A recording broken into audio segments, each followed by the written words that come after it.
na kwa sasa najua zile ripoti za BBI wamekamilisha, ili Uhuru Kenyatta kama rais wa Jamhuri ya Kenya pamoja na Raila Amolo Odinga ambao waliweka sahihi katika agreement, waliweka pamoja, waichunguze, na baadaye wananchi pia ambao walitoa maoni ionekane kama hayo maoni imewekwa kwa ile ripoti ya BBI.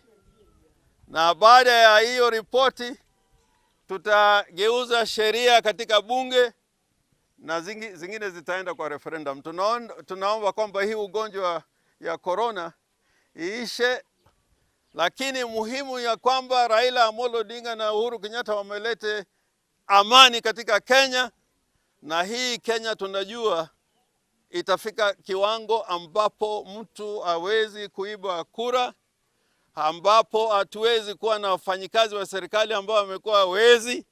Na mimi nataka niwaambie wana Kenya ya kwamba yale maagizo ya BBI haitakuwa ya kupatia mtu fulani kiti, itakuwa ya kusaidia wananchi.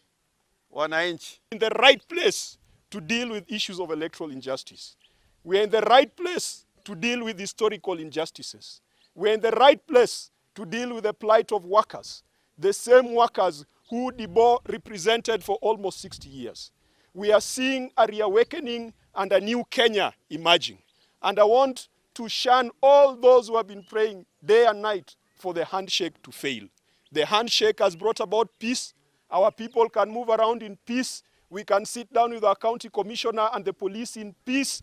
At the end of the day, peace is better than anything else. Those people who are praying for the BBI process to break are akin to people following or hyenas following a person, hoping that the hands will drop and so that they can have a peace.